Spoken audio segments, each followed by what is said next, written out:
What's up, brother? Yeah, man. All right. Well, I'm excited for this call. Everybody knows who Ryan is at this point. Guys, we got one of the best trainers in Pinnacle on the team call today. So appreciate you hopping on and pouring back in the troops, man. Yeah, appreciate the love, man. I'm excited to be here. Absolutely. Absolutely. So obviously it's it's January, it's the beginning of the year. So kick us off, what are some goals, you have new agents should have, coming into this business? And also what are some non-negotiables that everyone needs to implement into their life and their business here? Yeah, definitely. No, that's a good question. So I think as far as like what are goals that everybody should have, I think everybody their goal should be to make a ton of money, like profit a ton of money, right? Because Jonah, I'm sure both of us, I haven't talked to you at length about this, but I'm sure you spent a good amount of time just like I did, working a ton, and for some of that time, like I wasn't actually keeping a ton of money. For one reason or another, right? So to me, always the biggest thing is making sure that you're profitable and the money you're making that you're keeping it. One of the easiest ways to do that, obviously, is to write a ton of business. Um, I'm looking at everybody on this call. Everybody, throw your hand up in the air. Just throw your hand up in the air if you're trying to hit President's Club, little Prezi Club action. All right, that looks like all of us trying to hit President's Club. Okay, cool. So I'm gonna run you guys through what I do with my agents when we go over goal setting for the year. It won't take too long. But when you talk about like non-negotiables, in my mind, like goals are great, Jonah, but there's a couple things that you need to have with a goal. That a goal needs to have. Number one, in my opinion, a goal needs to be attainable and achievable, right? Because if you set yourself up, if it's your first year as a new agent, you're like, oh, I'm gonna beat Jonah's best year. I'm gonna write 800,000. All right, like sure, like maybe you happen to write 800,000, but if you set a goal and you don't hit that goal, you can't follow through, then your confidence goes down. And then the likelihood that you achieve that next goal and hit that, like that likelihood goes down because your confidence is lower. So the first thing is it can't be easy. It needs to be something where you're pushing yourself, but it needs to be achievable and attainable. So we're gonna walk through how to find out if your goal is actually like physically attainable or not. So, Buck Nasty, are you on this call, brother? Looks like he's probably over there closing the deal. Um, He's closing. so here, Claudia, who's on top of their numbers? Who's good with their numbers and give me tracking someone them? who has other numbers tracked so I can ask him a couple questions. Um, I know Moise does. Tristan does. All right, Tristan, I can see you on the screen. Tristan, let me pick on you for a moment here. So, Tristan, I'm just gonna ask you to pull your numbers up, like for the year. Do you have like an entire year? Or how long have you been here? Since like February, I think. Since February. Okay. So are you able to like pull up, do you have like averages for the whole year? No, see, I didn't go that deep with Buck. So does Moise have that?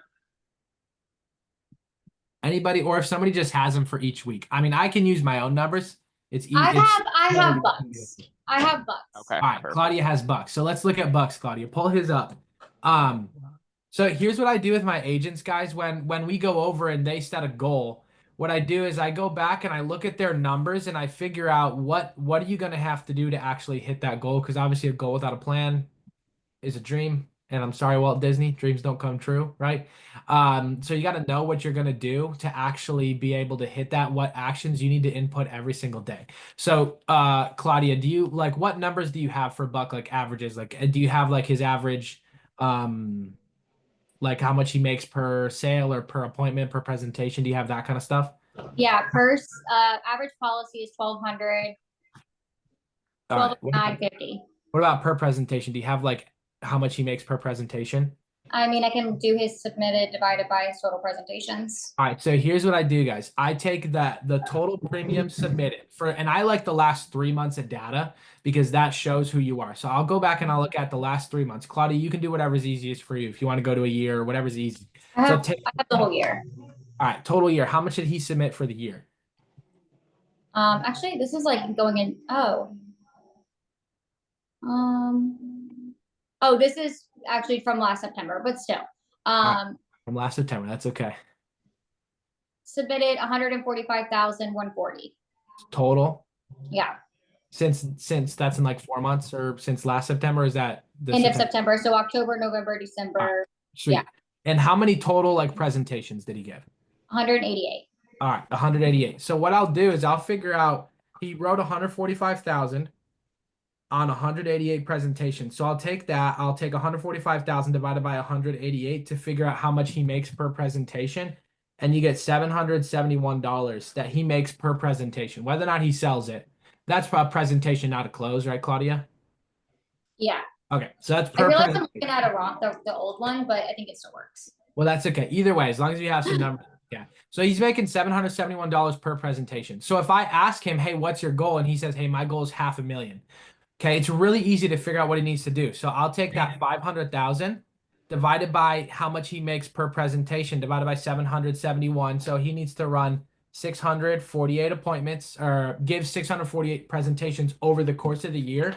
So I'll divide that by 12 and look at it per month.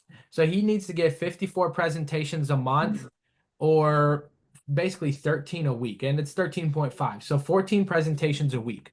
So that's the number that really matters because that, as far as we've seen the data goes, like that has the highest impact on overall outcome is that presentation number. So then from there, what we do is we break it down on the daily. How many dials is he going to need to make or how many contacts? Do you have dials and contacts, Claudia? If not, that's fine. Yeah. So just Right. for sake to Dials, make it for the easy. sake of these old numbers, 11,825 dials. Okay, so he had 11,000 dials during that time. So what I'll do is I'll take the dials divided by his total presentations, which was 148, right? And I look at how many dials it takes to get him a presentation, which is 74. So it takes him 74 dials to get one presentation. One presentation equals $771. Is everybody tracking? So dials divided by presentations. Yeah, I like to get that presentation number because that gives you an accurate look. So then if he needs to give 14 presentations a week and he's working 5 days, he needs to give 3 presentations a day. So if it takes him 77 dials to get a presentation, he needs to do 215 dials a day, every single day, and he'll hit 500,000. And we know that because that's on his numbers that he's already done that, right? Whether or not he wrote enough, he just didn't make enough dials. And so when you set a goal, you need to have a number like that where when you break it down on the daily, if your number is like $1,000 a day to hit that, I'm sorry, that's not a great goal. Let's set a goal that's a little bit more achievable that we know actually we have the time for. And then once, if we go 2 months and our numbers look a lot better, we can readjust that goal. But you have to make sure that your goals actually physically, like you have the time to hit them in the day. Because what happens a lot of times, like a lot of what my new agents, Jonah, are doing right now is they're wanting to spend like $500 a week or less on leads. And they want to they're like, I'm going to write 600,000 this year. And I'm like, I'm sorry, if you're spending $3, $4 a lead, there's not time in the day for you to write that amount of business. So sometimes you kind of need to adjust, but that's how we set goals. And then we take that non-negotiable, and every single day we have an accountability thing in our Discord, and we put in there whether or not we hit that non-negotiable. And then every single week, same thing, if we hit our non-negotiable. So that would be my agent's non-negotiable would be 215 dials a day. And that's the only thing that we talk about from then on out.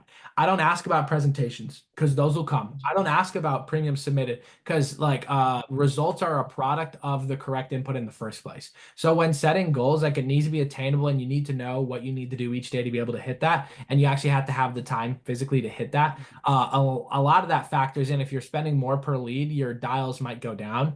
Or your presentation number that might go down a little bit if you're spending a little bit more on a lead. So when setting goals, like that's how I set goals with my agents. And so far to this date, everybody's on track. Everybody's hit their non-negotiables, which is great. Let's go. Let's go. That's huge. Talk to us about, about the grind it took. Because how many times have you hit President's Club at this point? 3 now. 3? Yeah. How much did you write this past year? We broke 4. Okay. 4. Cool. So you spent a lot of time team building and Yeah. pouring into your agents. Yeah. And then how much did you write your first year? My first year I wrote 300. Second year I wrote like 520. The third year I wrote like 510. And then this year I stopped selling pretty much in August. And then I stopped at 310,000 in August. And then since August I've done another like 90. Got it. Okay.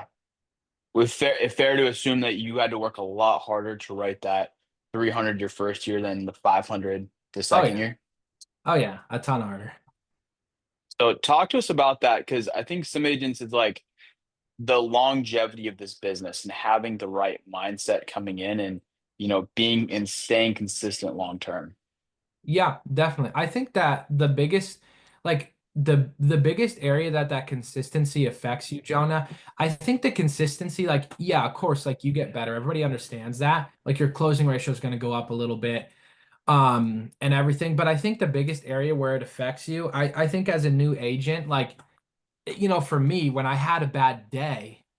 It would, dude, it would knock me out sometimes. Like even sometimes like one bad dial session or just one bad phone call, and I was all down on myself, questioning whether or not I could sell, right? And so I think that's what happens a lot of times. And so you set a non-negotiable, you have a goal for the year, and 1 month in, you're behind on that goal.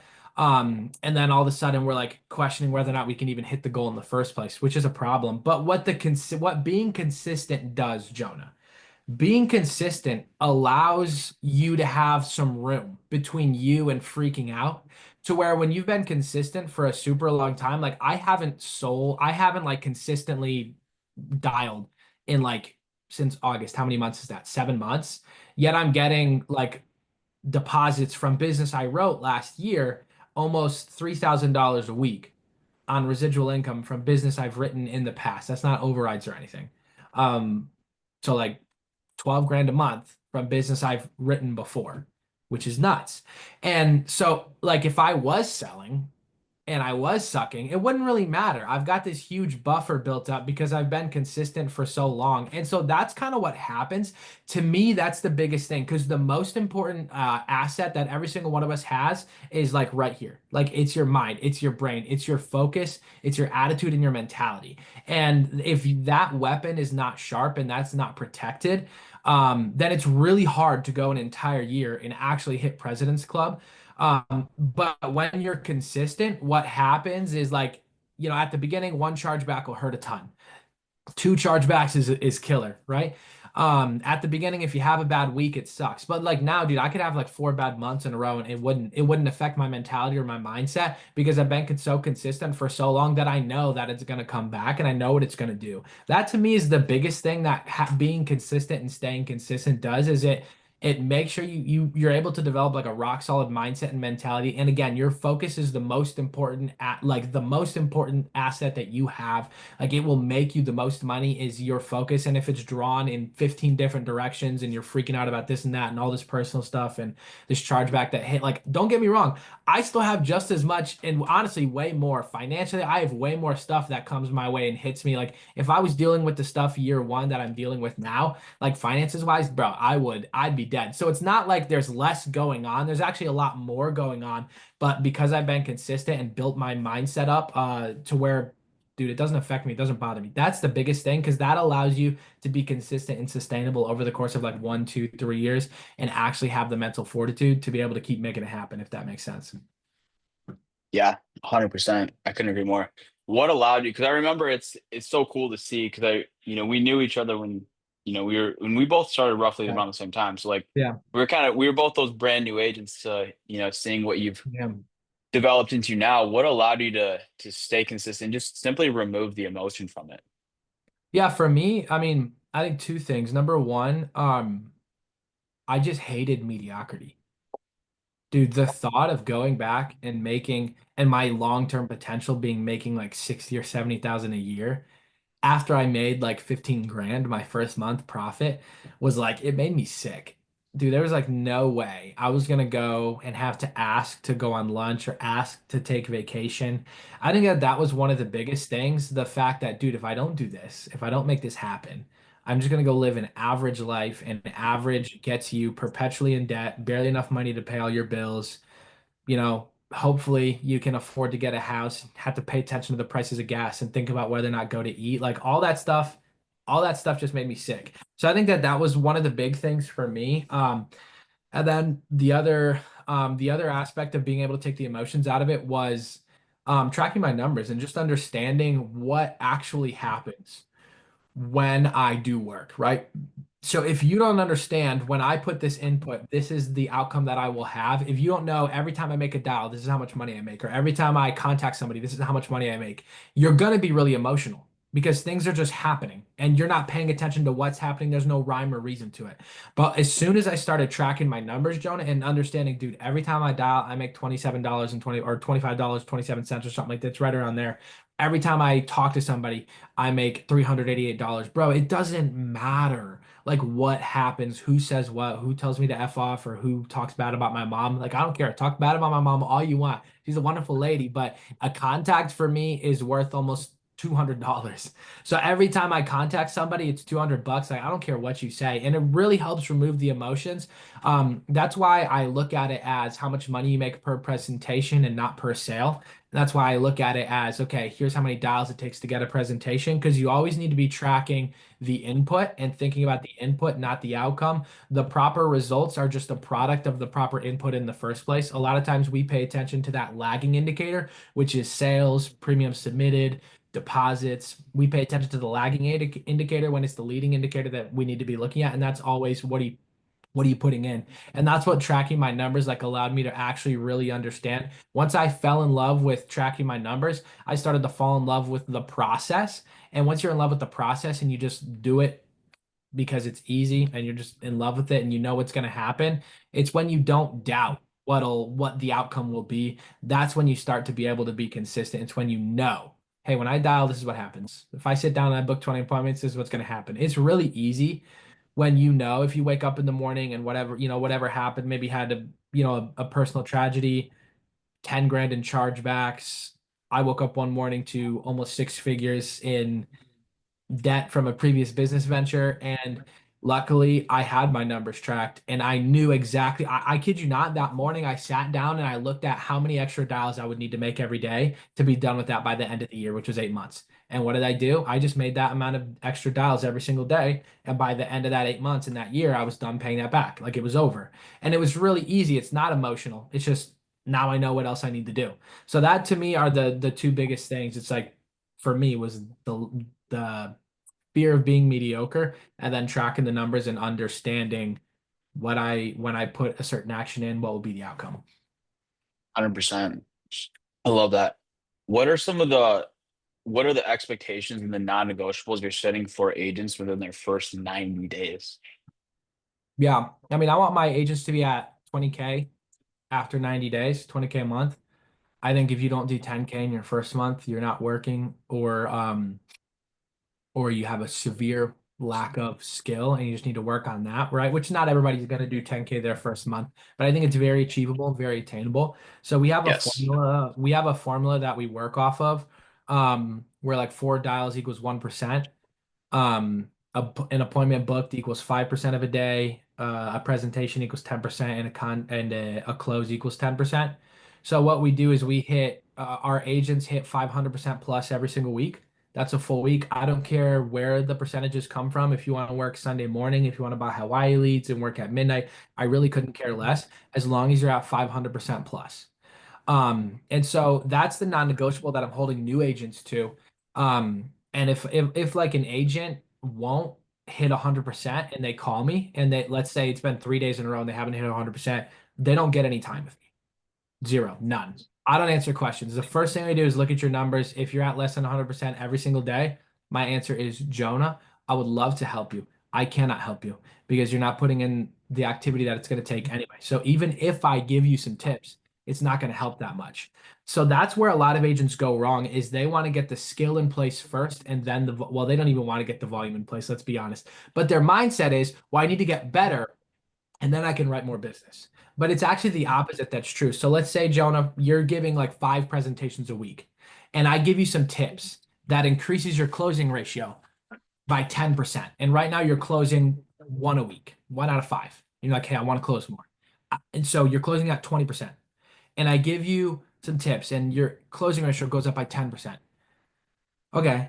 Well, now you went from 20% to 30%, which means you're still only closing one a week, maybe sometimes two, right? But if you take that same agent, they're giving 25 presentations a week and you have the same closing ratio, 20%. So 20%, I gotta do math. I'm not great at math. So they're closing right now, they're closing 5 a week at 20%. If I give them if I give them some tips that helps them close 10% higher, well, all of a sudden they go from closing 5 a week to now closing almost 8 a week. So now that's a $3,000 a week swing. Whereas if you're only giving 5 presentations, that same increase in closing percentage, that same skill increase yields almost nothing. So like your skill is irrelevant until the volume is there. When the volume is there, that's when skill will impact the game. But if the volume is not there, you can train as much as you want. You can learn, you can get every closing tactic, you can read every book, you can, make out with Uncle G. It ain't gonna help you until you have the numbers in your favor. Once the numbers are in your favor, that's when that skill increase really starts to make a difference. But we flip it around. We look at the skill first. We think, oh, my closing ratio, or, I can't get past this objection or that objection. Well, it's like, dude, you're not even giving yourself opportunities. The numbers aren't there in the first place. I hope that makes sense. But that same increase when the volume's there has a massive impact. Whereas if the volume's not there, it's almost nothing. Yeah, absolutely. Give us some of the so obviously we touched on the importance of tracking your numbers. Like that is everything. Claudia says that all day, every day. So if you guys are not tracking your numbers, immediately start. But I think pretty much everybody on this call, they track their numbers at this point. So give us some other just tactical tips because most of the people on the call that we went over in the beginning, like they want to hit President stuff. So what are some other tactical tips on how they can hit that? Yeah, what kind of leads are most people working? All mortgage, either internet mortgage or age mailers. Okay, what percent do you think's age mailers and what percent's digital? Just So roughly. it'd be 70-30. So 30% digital? Yeah. All right, 30% digital, a lot of student age and mortgage. Um, so I think, do you guys go over, like, does everybody kind of go over their people's monthly expenses, like kind of add up their budget? Do we do that with them or do they do that themselves? Do they do that with clients in general? Oh, with clients. I would say some people do, most people don't. All right, that I think is one of the biggest things you can implement. Okay, so I'm all about, when I try to make an improvement, I need to understand that that's actually the problem. A lot of times, what happens is we try to make improvements, but we don't know what the problem is. So sometimes the improvement that we make the improvement actually hurts because it wasn't actually the problem, right? So let me see everybody throw your hand in the air if in the last month anybody has said, "Hey, I gotta look at the budget. I don't know if I can afford this," or I'm not sure, I gotta look at the budget. Throw your hand in the air if you've heard that happen. Either nobody's listening or only three of us have got four of us, five. Okay, some more of us. There we go. There's a We've few all more. gotten that. Okay. Yeah. We've all gotten that within the last month. As a new agent, I got that all the time. And I would be like, oh, they can't afford it. Okay, like I guess I'll go find somebody else to talk to, right? And then I wouldn't really know what went wrong or why it went wrong. So what I started doing is like, you know what? After I got that so many times, I'm like, dude, I just need to figure out what's actually going wrong. So I started going over everybody's monthly expenses. And what happened is once I would add up and be like, all right, Jonah, looks like the bills are about 6,000 a month. Yeah. Okay. And you're bringing in 10. Okay. Well, now I know hey, Jonah actually can afford this. I just did a terrible job of showing the value, right? Or hey, the bills are 6,000, Jonah's making 7, and we only add up like, the base expenses, nothing extra. So he really is broke. He can't even afford the house he's in, more than likely. This is not on me. I don't need to freak out about this appointment. There's nothing for me to think about. Like I just need to go on to the next one. And it takes a variable out to where now okay, they can't afford it and I suck at my job. I need to get better. Or hey, I'm not bad at my job. They just put themselves in a bad position. I think that's one of the first things that I always have my agents do. That's one of the first things I'll do whenever I'm on a coaching call and somebody's struggling, they don't know why. I have them implement that because it takes a lot of question marks out to where now you kind of actually have some feedback and you can look back and see. That'd be one of the biggest things. And I don't add up everything they spend, just like their mortgage, utilities, car payment, car insurance, food and groceries, and then like phone cable, Wi-Fi, and then I ask if they have any other bills. I'm just trying to get like a general idea of what they've got going out every month. And then that helps me understand what, kind of what I should show them. Do they have a lot of money? Do they not? Because most people you see a big income and your ego starts being like, all right, cool, I'm gonna show them 600 a month and get a giant sale. Well, most people that make a lot of money also spend a ton of money, and if you would go over their monthly expenses, you would see that. And one, it helps you understand the value better. Like now you know, okay, these people really, really need something. And then two, like it actually helps you show them something that, actually does fit the budget. Or if you need to, you have some business to stand on. If Jonah's like, hey, dude, I can't afford this. I'm good. I don't want it. You're like, well, Jonah, you're spending, I had one last night, that they were spending 160 bucks a month on cable. But if I don't go over their expenses, I don't know that. I get to the end, it's like 80 bucks a month. And they're like, well, hey, we need to look at the budget, see if we can afford this. I'm like, okay, can you afford your $160 a month cable payment? They're like, yeah. I'm like, okay. So can you afford an $80 a month, investment into making sure your wife doesn't lose 280,000 in equity when you die? He's like, well. I'm like, okay, so do you see where the issue here is, Jonah? And he was like, yeah, you're right. I probably should, put him like, exactly. But if I don't go over that, I have nothing to stand on. I can't challenge him, right? And I'm just like, oh, okay, he just can't afford it. So that's where it's so important. I think that that's one of the biggest things. And then also another thing that I've started doing recently that's helped out a lot is I started having, myself, my agents.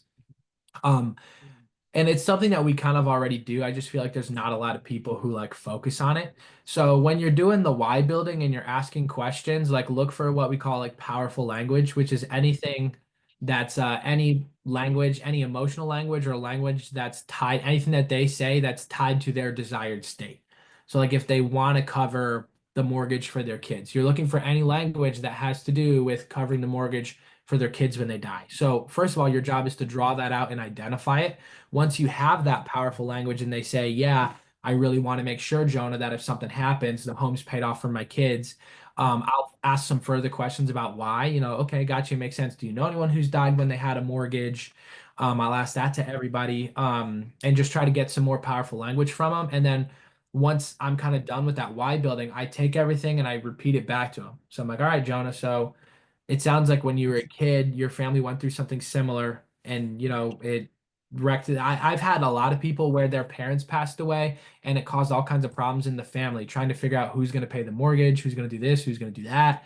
And it caused a lot of problems with the siblings. And so I'll bring that up. I'll be like, it sounds like, when your parents died, it really drove a wedge between you and the family, which is obviously the worst time to do that. So you're trying to make sure when you pass away, you're not leaving a burden to the kids.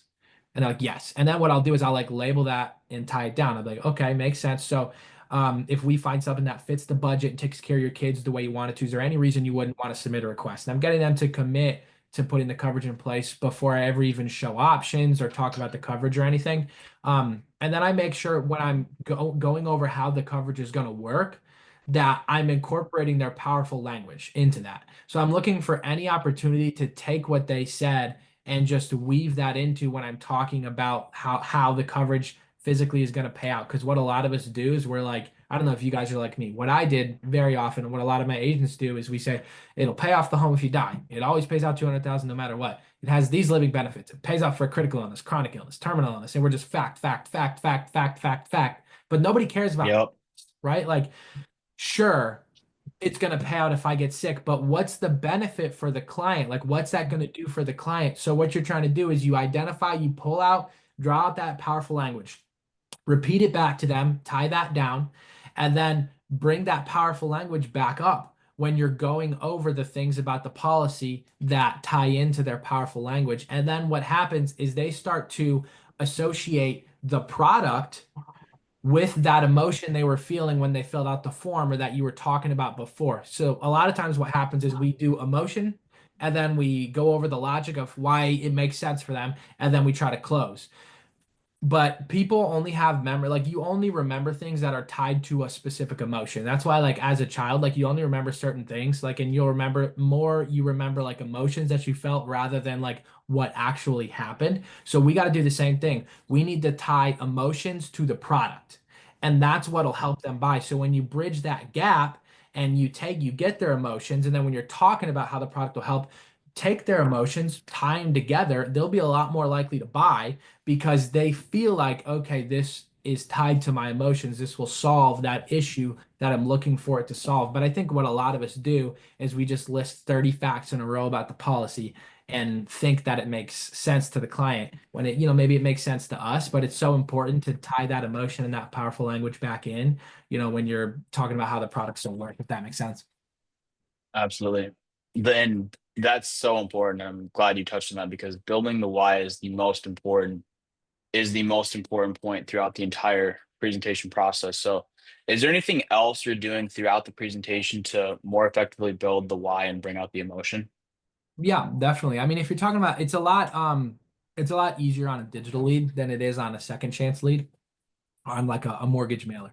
That's why like I mean, dude, nowadays, like if I'm gonna work leads, I try to stay relevant. So even though I don't sell full time anymore, like I spend 6 to 10 hours a week dialing, selling, just because I need to stay relevant. I need to keep my tool belt sharp.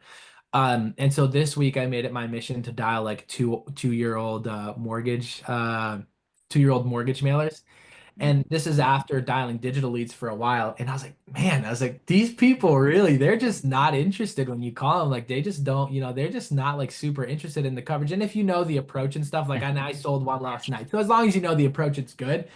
But dude, I'll say honestly, man, like working digital leads, when you call somebody and they say, yeah, Ryan, I filled that out. Here's why I'm looking into it. And not every single one is like that nice, but a lot of them are. Like a lot of them really are looking into it. If you're spending more time with qualified individuals, it's a lot easier to hit bigger numbers and sell when you know it's a lot easier to pull out those emotions as well, versus on like a mortgage mailer where you're having to like force the emotion in there because there was no emotion when they filled out the form. They just thought they kind of had to do it. Every once in a while there is. And again, I'm not like saying that that's a bad lead type because a lot of people write a lot of business on that. And I did those for a long time and I did really well with them.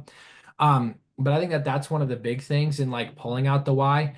But so for those of you who are working, is everybody like actually listening? Because I don't want to make sure I'm asking questions and nobody's like gonna answer. Okay. Of Raise your hand if course. you're working digital leads. Like you are working digital leads or you're at least working some, like any sort of digital lead. Because I don't want to be talking about things that's not gonna help out that much. Some of us. Okay.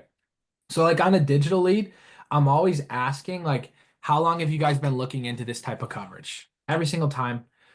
Um, and then I just try to get them talking. So if we can role play a little bit here, Jonah. So Jonah, I'm the manager, assigned to make sure we can get you approved for some coverage like you're looking for now. How long have you and Claudia been looking into this type of coverage? Honestly, not long. We just bought the home a couple months ago, and I saw a thing pop up on my Facebook, and it sounded interesting. So figured I would look into it. Okay, awesome. Good. Now, do you know anyone in the past, Jonah, who's like, had a mortgage and passed away or anything at all? Yeah, my aunt Stacy, she passed away when I was younger, and I'm not really sure what happened, but I know that was tough on the family. Yeah. Okay. Are you close with like that side of the family? Yeah, I mean we see him every year for Christmas, not super close, but I know Gotcha. I know it's important. Okay. Yeah. And do you know if did she have any coverage or anything in place that was able to help with the mortgage? No, she didn't. Okay. Makes sense. And do you know how long ago that was that she passed? It's about 10 years ago. About 10 years ago. Okay. Makes sense. And um, okay, gotcha. And then, you said you just started looking into the coverage because you got the house. I would assume, Jonah, that the mortgage is probably your guys' biggest liability, your biggest payment every month. Is that accurate? Yes, Okay. 100%. Makes sense. Now, are you looking to get coverage just on yourself, or do you want to get Claudia covered as well? Just depends on what the rates are like. I'm the primary breadwinner, so for sure get me, and then if it makes sense, cover both of us. Okay. And what I'm doing, guys, is I'm poking around to try to find where's that vein, like where's the emotion at. Now, somebody like it's sometimes it's easy. You say, how long you been looking into the coverage? You're like, well, 4 years ago, I had one lady that was like, well, 4 years ago, we were looking into it for my husband. And we were looking into it for a couple of months and then he died. And then we lost the house. And the last 4 years have been about recovering financially. Now that I'm recovered, I want to get something in place for my kids. Sometimes they spill it, right? Like, and they just tell you everything, which is awesome. A lot of times they don't. A lot of times you got to do some work. So you got to ask some questions like I was doing, trying to figure out, is there any emotion here? Where is it at? Why did we fill out the form? So I'm just looking for some reasons that are common, like emotional things. A lot of people know, like parents, grandparents have passed away and had some, didn't have some. Like if you don't ask, you're never gonna know. Um, And if they have a past experience with it, like it helps out a ton, whether it was good or bad, either way, whether they had some coverage or didn't, like it's going to help out your case a ton. So then I'm just going to go on and ask some more questions. I don't like it to sound like an interrogation. So after I ask a few questions in a row, I'll move the process on and make it feel like the process is moving forward. So I might be like, hey, I texted you 2 images. Let me know when you took a look at those and show them my state license and the sheet with all the carriers and stuff. And then I'll wrap back around to asking some more why building questions. So Jonah, do you and Claudia both work? Yeah, we're both working. Okay, makes sense. And is your guys' income split about 50-50? Is she making a little more? I'm making about 4,200 bucks a month, and then she's a school teacher, so she's making about 22. Okay, makes sense. Okay. And then you guys got any kids? Nope, not right now. We got one Okay. on the way. Oh, nice. Good, good. Um, so and then I'll ask some like if he's not giving me much emotionally, that's fine. Like I'm gonna find it in the financial inventory. So if he's not giving me a ton, I'm gonna go over the financial inventory and then wrap back around at the end. So once I've gone over the financial inventory, I know how much life insurance they have. I know the expenses are 5 grand a month. Neither one of them are covering that on their own. I want to wrap back around and talk about this again. So I'll say, okay, Jonah, so looks like the bills are right around 5,000 a month. And again, I know this isn't everything we spend, but this is the stuff we have to pay for. Does that sound about right? Yep. Yeah, it's right about 5. Okay, makes sense. So would you say that you and Claudia, are you guys definitely then, depending on both your incomes to pay all the bills and stay comfortable? As of right now, yes, unfortunately. Yeah, we Okay. need both of them. And as of right now, so is there some plans in the future or Well, I mean, we try to save here and there, but it's right now it's pretty paycheck to paycheck. okay. Makes sense. So I'm assuming losing $4,000 a month wouldn't be easy for you guys. Well, yeah, no, it wouldn't be good. Okay, gotcha. Okay. Um, so like Jonah, let's say something does happen, tomorrow to Claudia and you lose her $2,000 a month of income. Now the bills are 40, the bills are still 5. They're honestly probably going to go up because she'll have some medical expenses. You're only making 4,200. Um, Financially speaking, I know you've got a couple of months of savings. But how are you going to pay all the bills? I mean, it'd be tough at first, and we'd have to make some lifestyle adjustments, but I could probably figure it out. Okay. So I'm assuming you just kind of need some time to be able to recover financially and figure out, if you need to work more hours or sell a couple of the kids. Yeah, Okay. yeah, we might sell some one of the kids. Gotcha. Makes sense. Okay. And then I'll flip it around. I'll do the same thing with Claudia. Like, let's say Claudia does the same thing where she's like, well, I'd be able to figure it out. I'd, go get a job or something. I think being able to challenge people is important. So that's where I'm like, okay, Claudia, we added it up. The expenses are 5,000. And again, you know, I know you said you're paycheck to paycheck, so really the monthly expenses are probably closer to that 6,200 that we have bringing in. Would you guys say that's fair to assume? They're like, yeah. I'm like, okay. So we're gonna call it 6 grand. You're gonna have to go out and more than triple your income overnight, Claudia. Are you confident you'd be able to do that? Norman, she's like, No, definitely. No. Okay. Gotcha. If I could do that, I would have already done it for sure. And I'll use a little bit of humor and like kind of make some jokes. But I'm just using that logic. If he didn't give me the emotion, that's fine. I'm going to use that logic to pull the emotion out. So I'm like, okay, so Claudia, let's take a look at that. Like if something does happen to Jonah, Jonah's dead. He's not bringing that 4,200. How are you going to pay the bills? I don't know. Okay. So is this is why I'm assuming you guys are looking into this type of coverage? Okay. Yeah. Okay. Makes sense. And do you guys feel like it's going to be important to you or a priority to make sure you have something in place so if something does happen to either one of you, but especially to you, Jonah, that the home would be paid off or at least still affordable? Yes, that would be nice. Okay, Yeah. makes sense. And the next part of what I'm going to do, guys, is all about making sure that we find something, financially that fits. Because I know right now we're living paycheck to paycheck. But do you guys feel like this expense is important enough to make sure we fit it into the budget every month? Yeah, I mean, this is important. We can Okay. make it work. Okay, makes sense. I think what a lot of agents do, Jonah, is they're afraid to ask questions like that because they don't want to get an objection. Yeah. You're not Yep. going to get an objection that's not already there. So you not asking just Facts. delays the objection until after you've showed the price. After you show the price, you have nothing to work with. Whereas if Jonah's like, well, I don't really know if we want to fit it in the budget, I'll be like, okay, well, Jonah, that makes sense, but you guys are spending, a lot of people are spending like over $1,000 to drive cars between car payments, car insurance. And this is people not like Jonah with the McLaren. Okay, this is people that do not make the kind of money that Jonah makes, right? These are people that just like they just have a big truck and their truck payments almost as much as their house payment. Um, so yeah, you can point that out. Okay, Jonah, I mean, you're spending like $1,200 a month to be able to drive a Toyota, and a Honda. So we're talking about, 80 to $120 a month to secure your family's future. Are you saying you don't feel like that's a worthy investment? And if he says no, that's fine. I'm going to go move on to somebody else. But once he says, yeah, we can make this fit the budget, this is important to us, then I'm gonna tie that down, right? I'm gonna say, okay, so Jonah, if we find something then today, that fits the budget and it takes care of you guys like you want it to, is there any reason you wouldn't feel comfortable seeing if we can get you approved? He's like, no, definitely. Like, okay, cool. And then I'll move on. I'll talk about the products, use the powerful language that he gave me while I'm explaining the benefits and stuff and everything about how it works. And then, I mean, that's a lot of it is just pulling out that powerful language, repeating it back and using that to like label it and tie it down. So labeling it is, saying, okay, Jonah, so if we find something that makes sense, it fits the budget, you know, any reason we wouldn't want to submit a request. That's labeling it and then tying it down and pre-closing. I think if you pre-close all the time, it's gonna be way easier to close at the end. And again, a lot of people don't want to ask questions like that because they don't want to get an objection, but you're not going to get an objection that's not there. It's better to pull it out now and actually be able to deal with it effectively than to wait, until the very end. And then you're trying to deal with 6 objections all at once after you've already shown the price. And, after you show the price, people just don't trust you. Anything you say is just a salesperson trying to get them to buy. So those are a lot of the bigger things that I do. I do it similarly with mortgage mailers.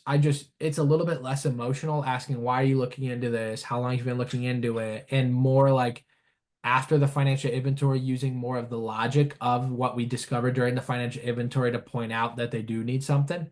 But asking that in a question. So it's a little bit less emotional, a little bit more logical, but it's still like a very similar process. Absolutely. Last question for you, Ryan, and then we'll open it up for a Q&A. What are some things that you did really good as a brand new agent starting out? And then what are some things, if you could go back in time, you would redo? Yeah. I think some things that I did really well. I think I spent a lot of time working. Um, and that's one of the things that I did well. Like I understood coming in month one, like I didn't feel like I was exceptionally talented or anything above anybody else. Um, and so I just knew, hey, I'm just gonna have to work a lot. Um, but what I don't think I did, what I think I didn't do well is I didn't pay attention. I'm sure you've all heard the saying, you can be penny rich and dollar poor, right? So I paid attention to the penny things, right?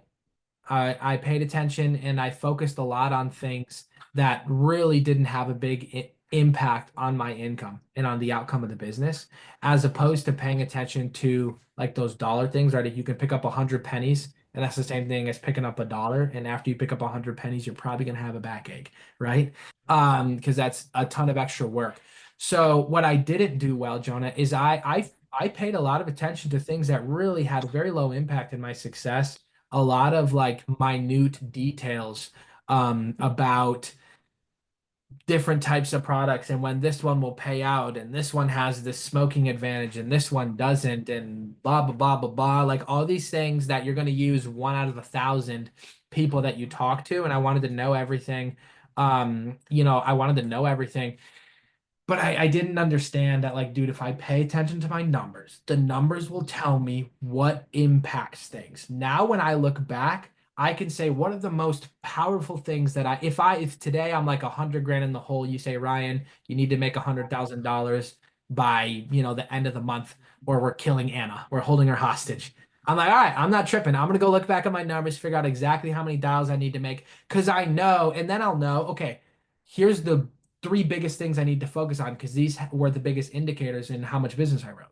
And so paying attention to things like that, I know it's like it's not sexy and it's not boring. I swear to you guys, so that like that's the thing that's going to make a difference for you guys. You'll start to unlock something in your brain. You'll start to think about things differently, not emotional, but you start to think about things tactically, about how you can affect change as opposed to Jonah, so many people are busy. It's the holidays. Nobody wants to meet. Everyone says you have to, talk to me after January's over. You like, I don't care. You block all the noise out, you block all the emotions out, and you're able to actually pay attention to the things. Most questions, and I really feel the same way, Jonah. I would say 70 to 80% of the agents that come to me and ask me questions. I've had some people on your team that'll ask me questions, and from a lot of other teams and my own agents as well. The majority of the time, though, the question that they ask me is not what they need. I don't even answer that question. I'll be like, Jonah, I hear you.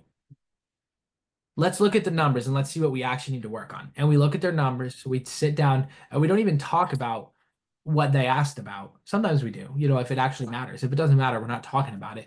But so paying attention to those things that actually will impact your financial success, and the biggest way that you can do that is by paying attention to, by paying attention to your numbers and understanding again, when you have a certain input, what will be the outcome. And then I think the other thing that I would like to go back and change as a new agent, is I think I would like to go back and force myself to get more like emotional with people. And as much as like the way my personality is, like I'm not a naturally empathetic person. I'm just not. And that's fine. It's not like a bad thing. But I needed to be able to unlock that side of myself because everybody has that potential. You just never used it, because the circumstances you grew up in, it didn't require it, or maybe there was some sort of negative thing that would happen every time, you would open up emotionally and be empathetic, right? And so you think you're not empathetic. It's a part of you that you haven't unlocked yet, a part of you that is, you don't pay attention to. So what I had to do is I got really good at paying attention to the numbers eventually, but then I started looking at people as a number. I would look at Jonah as one of my 10 appointments today. I would look at somebody as one of my 160 appointments for the month, and I stopped actually caring about the people that were sitting in front of me. That's one of the things that I loved about being in person was like I was actually across the table from you. Like I would walk in and I would shake your hand. And when I asked you guys questions, I would look your wife in the eye and be like, hey, when he doesn't come home, how's that going to impact? So there's a lot of like natural emotion there. And you got to learn how to like unlock that over the phone as well. The faster you do that, again, emotion is really the only reason that people buy. A very small amount of the time will people buy when there's purely logic and no emotion involved. So unlocking that empathetic and that emotional side, when then you combine that with thinking tactically about the numbers and about your approach, and you start to become like a juggernaut in the business. When you start to do those two things well, you pay attention to the numbers, don't be penny rich and dollar poor. Unlock that empathetic side and really see people, get people to be able to trust you because you actually genuinely care about them, and you'll be able to write a ton of business. But most people's personalities are one or the other. They're completely emotional and not logical, so they're very empathetic. They're very good at that, but they don't look at the numbers, right?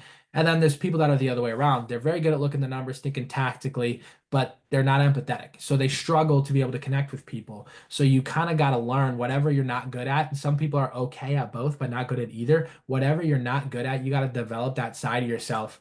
And unfortunately, it's not just a sales thing. Like you kind of have to do it every day. The way I think about it, if you show up to a sales job and you become the Jonah that sells insurance once you walk in your insurance office, like you're not going to be effective selling life insurance because you're not genuine. Like that's not really you. So it really has to be changes that you make about your life. Yeah, or outsource your weakness. You can do that too. If you write enough business, you can outsource your weakness and get some comparative advantage going. But develop that part of you that sucks and make sure pay attention to it, identify it, make it better. I didn't do that. Like I just went out and just like worked. I didn't really think about things too much, and that was obviously a problem. So That was awesome. This was a great team call. This is really helpful. We got 2:53. We got a couple minutes for some quick questions. Who's got any questions for Ryan? Feel free to unmute or drop them in the chat.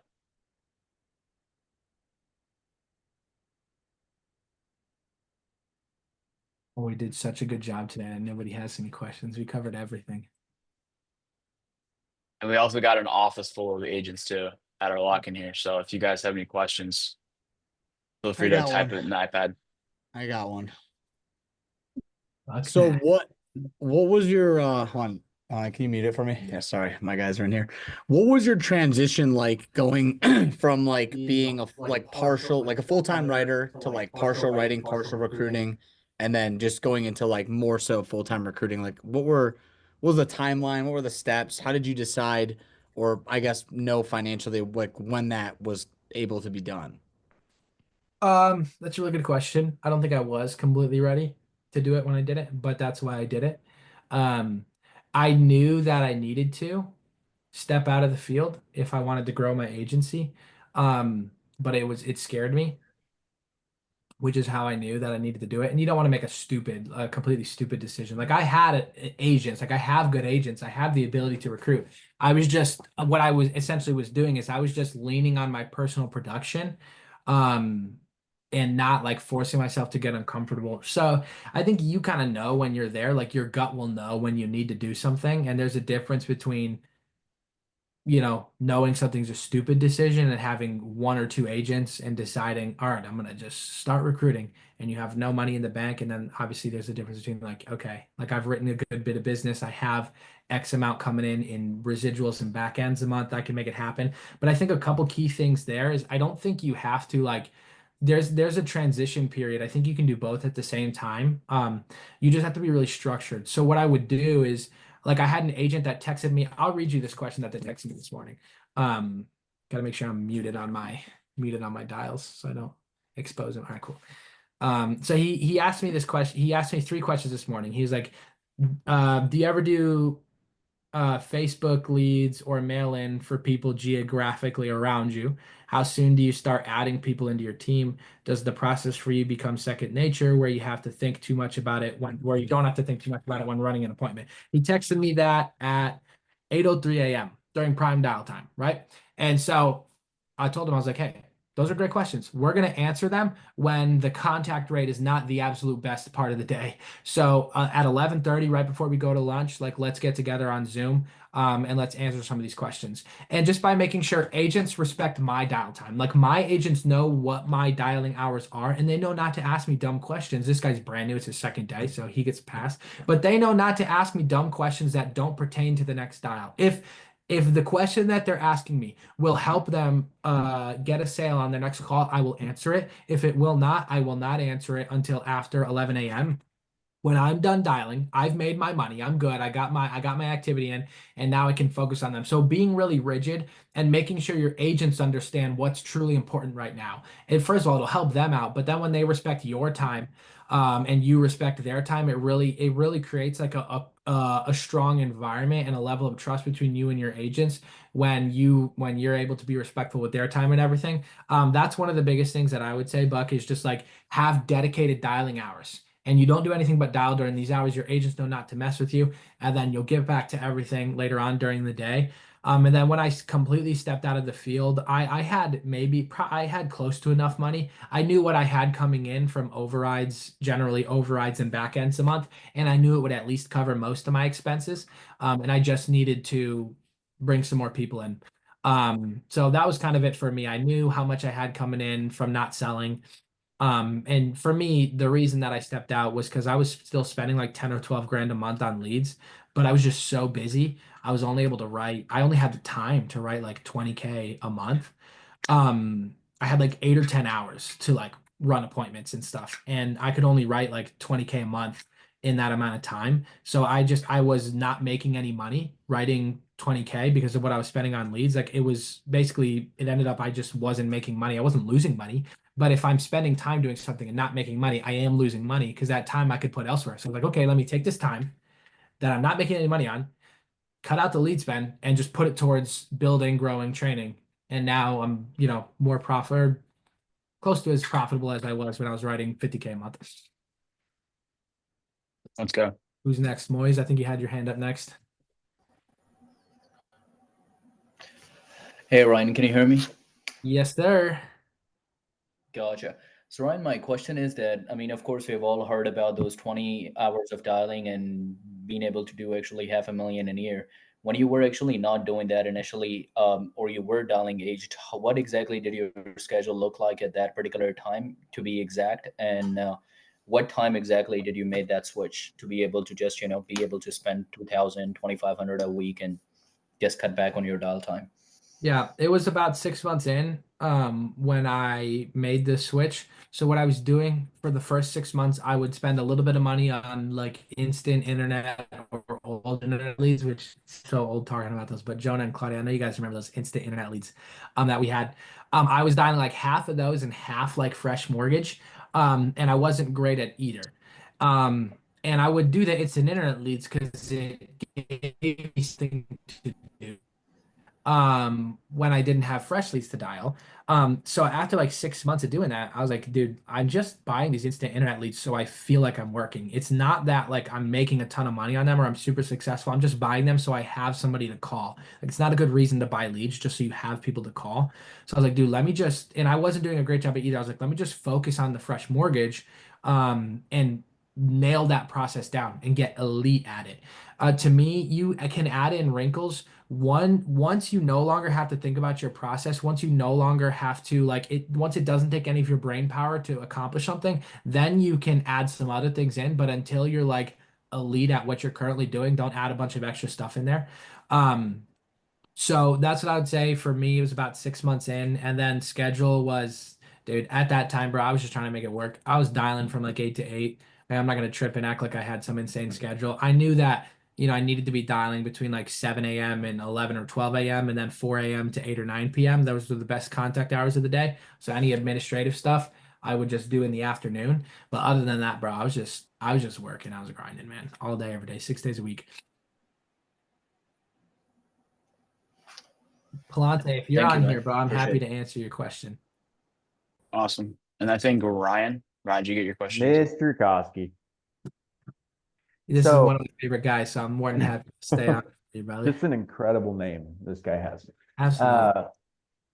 I mean, you speak to something that I feel like, I mean, whether you're picking up pennies, picking up dollars, like you grinded at the beginning. And I feel like the grind is something that will allow everybody to figure out what it is that they need to do. When we talk about beginning to build and bringing other people into the business, other than like giving them vision, like what type of standards do you feel like you try to create for your people to get them to work like you did? But also like how do you work to uphold those standards, and how do you also not waste your energy on the people who are not just getting it done? Yeah, I mean, that's really easy. If you set expectations like a jerk, you don't have to follow up because like my agents, they either put their numbers in the end of day channel in our like Discord or they don't. And if they don't, I know they failed. And if they failed, they don't want to talk to me, right? Because they know they failed. They know what the expectation is. And that's not an expectation that I set for them, by the way, guys. This is we take their goal, we get a non-negotiable, we get a daily number, and they commit to hitting that. And it's something that they want to do, not something I want them to do. So this is something that they've explicitly stated they want to do and something that they've committed to.